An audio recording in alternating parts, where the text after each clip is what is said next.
He was barely standing, ribs showing, one leg dragging behind him, eyes dull, like a lantern running out of oil. The auction yard was bustling with buyers, ranchers looking for strength, speed, and good breeding. But this bull, he had none of that. He was the last in line, tied to a rusty post, ignored, judged, forgotten. That's when old Silverio saw him. The farmer had come for seeds, not cattle, but his boots stopped on the gravel as if pulled by something invisible. The sun hit the bull's face just right, and in that broken animal, Silverio saw a story he didn't yet know. "What happened to this one?" he asked. The auctioneer shrugged. "Sick. Maybe got hit by something. He's no good. Gonna be meat in 2 days." There was a pause. Silverio looked again. Something about the bull's stillness. It wasn't fear. It wasn't weakness either. It was watching, as if it knew. "I'll take him," the old man said quietly. The crowd murmured, confused. A few chuckled. "The old man's losing it," someone whispered. But Silverio didn't care. He didn't know why he did it, just that he had to. And so, without knowing, he brought home something more than a bull. He brought home a secret. If you believe in second chances, this story is for you. The trailer rattled all the way back to the farm, dust trailing behind it like a ribbon in the wind. Silverio drove in silence. His hands gripped the wheel, his thoughts tangled in doubt. What had he just done? The bull didn't move the entire trip. He stood, barely balanced, but his eyes stayed open, watching, waiting. When they arrived at the farm, Silverio backed the trailer next to the old corral. The other animals kept their distance. Chickens clucked nervously. The dogs barked and then went quiet, ears lowered, tails stiff. It was like something had shifted in the air. He opened the trailer gate and waited. Slowly, the bull stepped down, one hoof at a time, heavy and hesitant. His body shook slightly, not just from weakness, but from restraint, as if he were holding something in. Silverio had built this place with his own hands, acres of rolling hills, a weathered red barn, fruit trees bending under the weight of seasons. But now, as the bull stood under the wide sky, the farm felt different. He didn't eat much that night, just stood in the corner of the pen, facing the trees. His head tilted, listening. To what? Silverio couldn't say. The next morning the old man brought him water and grain. The bull didn't move at first. Then, with slow precision, he turned his head and met Silverio's eyes. There was something in that gaze. Not pain, not confusion, but focus, like he was trying to remember something. Silverio chuckled. "You got ghosts in your head, don't you?" But the bull didn't blink. He just stared. That night, Silverio sat on the porch with a lantern and his black coffee. The wind carried strange sounds from the woods, distant rustling, a low, almost metallic hum. The dogs didn't bark, not once. In the corral, the bull stood facing the same direction, toward the trees, still listening, still waiting. And Silverio, for the first time in years, felt something in his chest he hadn't felt in a long while. Unease. Silverio had lived alone for over 20 years. His hands were calloused from soil, his back curved from time. He wasn't the kind to talk much, not even to the neighbors, who were few and far between. But every Sunday, like clockwork, his daughter Julia would drive up from the city, bringing groceries and her curious, wide-eyed son, Lucas. Lucas was 8, skinny, quiet, and always holding a little sketchbook under his arm. He didn't talk much either, but he saw everything, especially things most people ignored. That Sunday, as the truck rolled up the dusty path, Lucas leaned out the window. "Grandpa, what's that?" Silverio glanced to where the boy was pointing. The bull stood near the edge of the corral, unmoving, almost like a statue carved from earth. "Trouble," Silverio muttered. "Bought him out of pity. Poor thing's on his last breath." Lucas didn't say anything. But the way his eyes lingered on the animal, Silverio noticed. After lunch, while Julia swept the porch and Silverio checked the water tank, Lucas wandered to the fence. The bull didn't move. His head turned slightly, just enough to see the boy. They stared at each other for a long time. Lucas slowly opened his sketchbook and started drawing. He didn't look down, just kept his eyes on the bull. In his lines, he didn't draw weakness.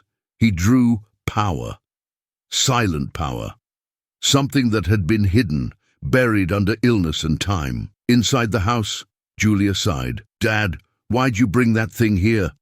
What if it's contagious?" Silverio shrugged. Didn't feel right leaving him there. "Besides, he ain't the kind to go easy." Julia rolled her eyes. "Well, just keep Lucas away from it." But Lucas had already made up his mind. That night, under the flickering light of an old ceiling lamp, he showed his grandfather the sketch. Silverio squinted. It was the bull, but not as he was. The drawing showed him fierce, majestic horns gleaming under moonlight. He looked down at the boy. "Why'd you draw him like that?" Lucas just whispered. "Because that's what he is." Silverio didn't respond, but deep down he felt it too. Something was brewing, something that couldn't be explained. The days passed slowly, like molasses sliding down an old jar. The bull, still unnamed, remained distant. He ate just enough to survive, never made a sound, never reacted to the other animals, but the tension around him was like an invisible wall. The farmhands who came by to help with the harvest avoided the pen entirely. "Don't turn your back on that one of them warned. "There's something in his eyes. Too still." Another, more superstitious, made the sign of the cross every time he passed. "He's cursed," he muttered. "That ain't no ordinary sickness. It's like he's waiting for something, or someone." Silverio brushed it off in front of them, but even he was uneasy. Every morning the bull stood facing the same direction, the woods. Never moved, never blinked when approached, like a statue guarding a secret. One morning, the rooster didn't crow. The chickens were found huddled in the corner of their coop, silent and shaking. A fence post near the forest edge had snapped in two. No prints, no signs of struggle, just the air. Cold, heavy, wrong. Silverio didn't say anything. But that night, he locked the barn for the first time in years. Lucas, though, wasn't afraid. He came every day with his sketchbook, sitting just a few feet from the fence, drawing in silence. "He's not mean," the boy said once. "He's just not from here." Silverio chuckled nervously. "What, like from another planet?" Lucas didn't laugh. "No, from another kind of place, one where you have to hide who you are." Silverio didn't know what to say. But something in the way the bull watched the boy, calm and unblinking, made the farmer pause. Still the whispers grew. A neighbor dropped by with fresh eggs and, noticing the bull, took a step back. "You sure that thing's safe?" she asked. "Looks like it's seen war." Silverio didn't answer, but the truth was, he didn't know either. As summer deepened, the land grew quieter, not just in sound, but in feeling. The birdsong softened. The nights grew heavier, and the bull, still unnamed, still silent, remained rooted near the corral's edge, always facing the woods. Lucas came to sit by the fence every afternoon. He didn't bring toys, didn't run around like other children. He just sat and watched. Sometimes he'd hum a tune so soft it was almost part of the breeze. The bull listened, always. One day, Lucas leaned forward and whispered something through the wooden bars. "You don't have to hide anymore." The bull blinked just once, and in that moment, something shifted. Later that evening, Silverio was fixing a broken hinge near the barn when he noticed it. The bull had moved, not far, but enough to break the pattern. He was closer to the house now, head slightly turned toward the porch, where Lucas's sketchbook lay forgotten on a chair. It wasn't coincidence. That night, the wind howled louder than usual. A sudden clap of thunder cracked across the sky, even though there were no clouds. The dogs growled at nothing. The horses refused to enter the stables. Silverio lit his lantern and walked outside. The bull stood in the middle of the pasture, unmoving, but his ears twitched. He was listening again to something no one else could hear. Silverio watched for a long time, the flame in his hand flickering. Then he whispered to the wind, "What are you?" By morning, the connection between the boy and the bull had deepened into something unspoken. Lucas didn't just watch anymore. He spoke to him, not with words, but with presence, with stillness, with drawing. One day, he climbed the fence and gently placed his hand on the bull's shoulder. Silverio saw it from the porch. His heart froze, but the bull didn't flinch.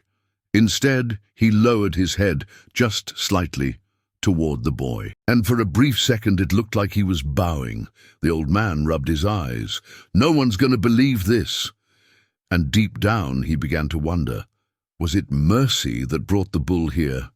Or fate? Something wasn't right. Silverio felt it first in his bones, a cold ache that settled deep and didn't leave, even under the summer sun. The animals sensed it too. The goats refused to graze near the woods.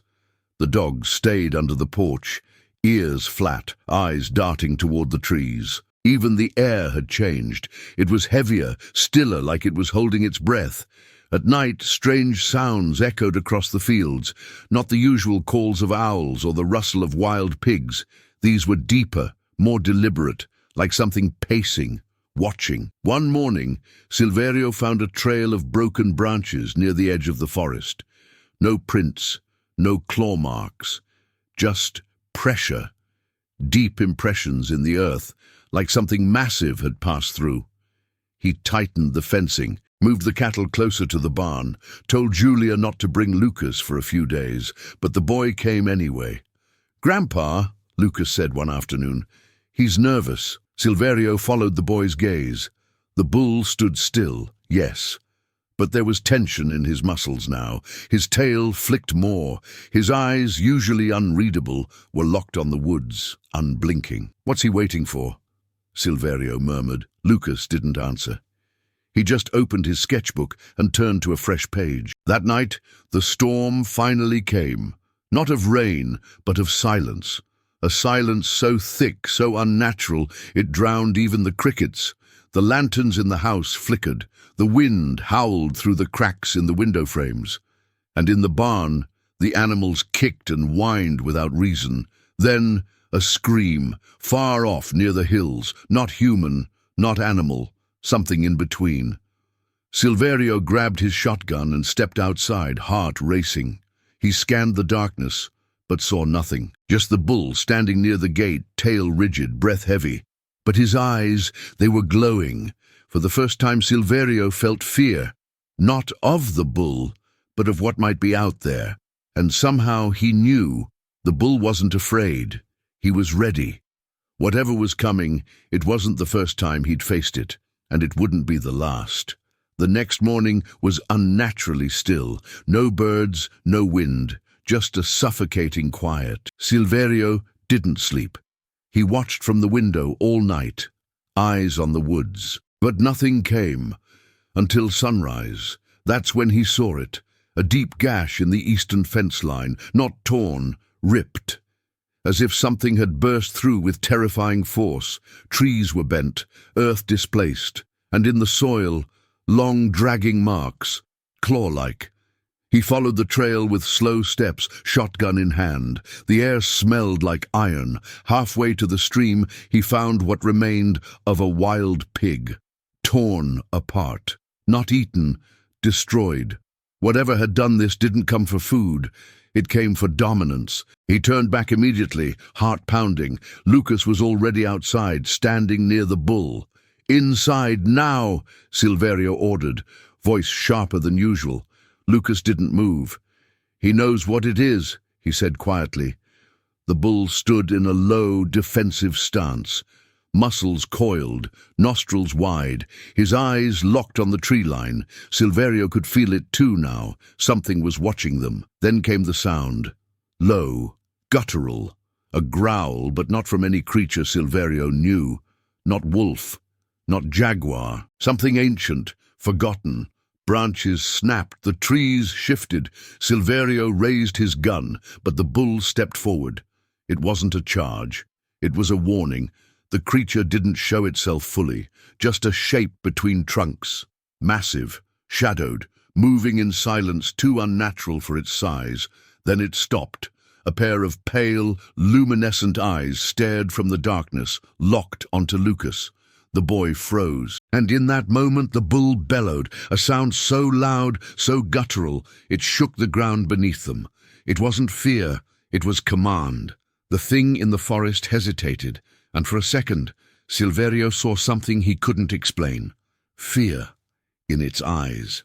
The bull pawed the earth, muscles rippling under his scarred skin. Whatever that thing was, it recognized him, and it backed away, vanishing into the woods as silently as it had come. Lucas turned to his grandfather.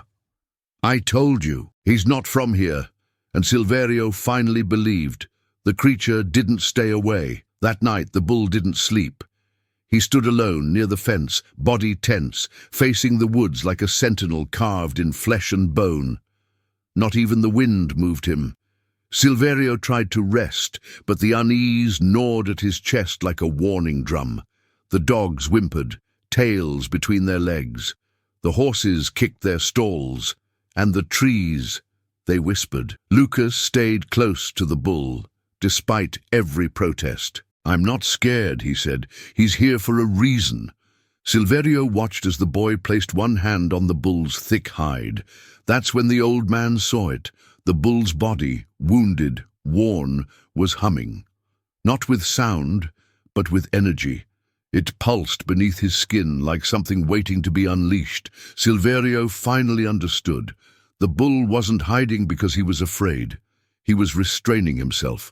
By morning, the signs were worse. Trees near the edge of the pasture were clawed again, higher this time, bark torn, sap dripping like blood. A shadow had passed through the land, but only one creature sensed it fully. The bull. He moved differently now, not weak, not slow. He patrolled, eyes never leaving the tree line, snorting softly at dawn, tensing at dusk. No one else saw the predator, but he felt it. Then came the second strike, this time in daylight. The chickens screamed first, then the goats. Something moved in the orchard, fast and low. Branches snapped, hooves thundered, screams echoed from the lower field. Lucas had wandered near the stream. The bull saw him, and without hesitation, he ran. No limp, no hesitation. His body thundered across the pasture like a force of nature reborn. Dust exploded under his hooves. The ground shook. Silverio barely had time to shout. He saw the shape now, emerging from the woods, low, dark, fast, too fast, and Lucas, too far. The bull reached him first. Just as the creature leapt from the trees, the bull turned and took the full hit. Horns locked, body twisted in violent defense. A scream, inhuman, echoed through the trees, and suddenly the predator wasn't attacking a child. It was fighting a guardian. The collision shook the earth. Dust exploded around them as the creature slammed into the bull's side, claws flashing, teeth snapping, but the bull didn't fall. He absorbed the impact. Hooves digging deep into the ground, muscles rippling like ropes of stone. Lucas stumbled back, eyes wide, heart pounding in his chest. The thing was unlike anything he had seen, shadowy, bone-thin, with eyes that glowed like coals. It snarled, lunging again, this time for the boy, but the bull spun. One of his horns caught the beast's flank, slicing deep. A howl erupted from the woods. Silverio came running, shotgun shaking in his hands, but he stopped short. There was nothing he could do. No shot could reach fast enough. It was between them now. The bull roared, not a bellow. A roar that ripped through the air like a war cry from some ancient time. The creature flinched, and for the first time, it tried to flee. But the bull chased, wounded, yes, bleeding, yes, but unstoppable. He drove the thing back, step by furious step, across the pasture, toward the trees, away from the boy. Then at the edge of the woods the beast turned, desperate, and lunged again. It was a fatal mistake. The bull charged, and with one final thrust, horns lowered, all his weight behind him, he drove the creature into the earth with a sound that silenced even the wind. Silverio stood frozen. Lucas clutched his sketchbook to his chest, eyes brimming. The bull stepped back. The creature lay still. Then Like smoke, it dissolved, not into blood or body, into shadow, as if it had never been real, as if it had only ever been fear given form.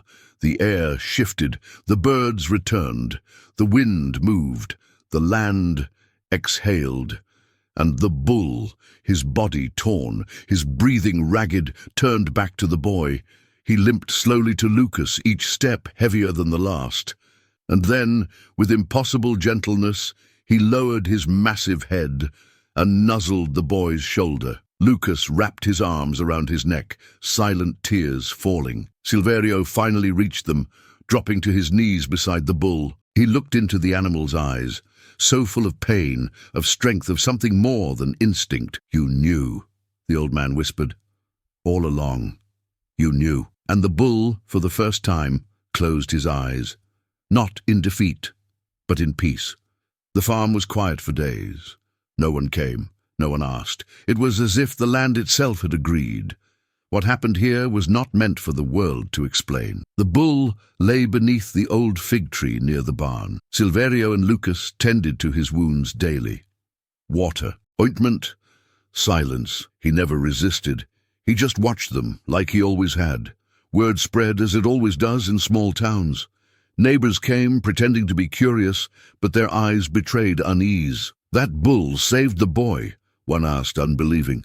Silverio simply nodded. "He's dangerous," another whispered. Silverio turned to him, steady. "He's loyal. More than I can say for most men." Lucas never left his side. He gave him a name, Bento. It was simple, soft, and held weight. "I think he's always had it," the boy said. "We just didn't know how to listen." Silverio didn't argue. Something had changed in the old man too. The fear that had once haunted his silence now made space for something else. Respect, gratitude. One morning, as the mist lifted over the hills, Silverio walked to the fig tree with a cup of coffee in hand. Bento was standing, not fully recovered, but strong. His head lifted, his body marked by scars, but proud. Lucas ran to him, laughing, and for the first time Bento lowered himself, not from weakness, but to meet the boy at eye level. Silverio felt a tightness in his chest, a knot of emotion he hadn't felt in decades. He stepped closer, placed a hand on the bull's massive shoulder, and said, almost to himself, "I brought you here thinking I was saving you." He looked into Bento's deep, knowing eyes. "But it was you who saved us." From that day forward, Bento was no longer just an animal. He became a symbol of quiet strength, of protection, of second chances. And when storms came again, and they would, everyone in that valley knew there was a guardian watching, not out of duty, but out of love. They say every soul carries a story. Some stories are loud, sung from stages, written in books. Others are quiet, carved in silence, carried in scars, felt only in presence. Bento's story wasn't about noise. It was about watching, waiting, protecting, loving, without asking anything in return. He came into that farm broken, forgotten. Everyone saw a dying bull, worthless, strange, but inside him burned a memory, a purpose, a secret he carried until the very moment it mattered most. And maybe that's what true strength is.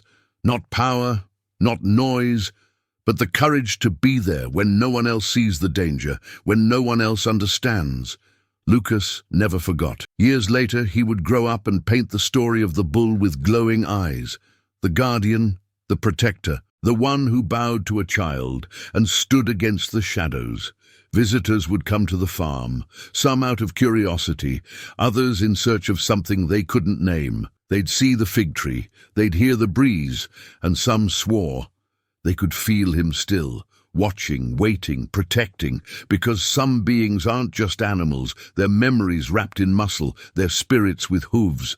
They're the answer to a question we haven't learned how to ask. If this story touched something in you, tell me what you felt in the comments. And if you believe every soul has a purpose, even the silent ones, subscribe.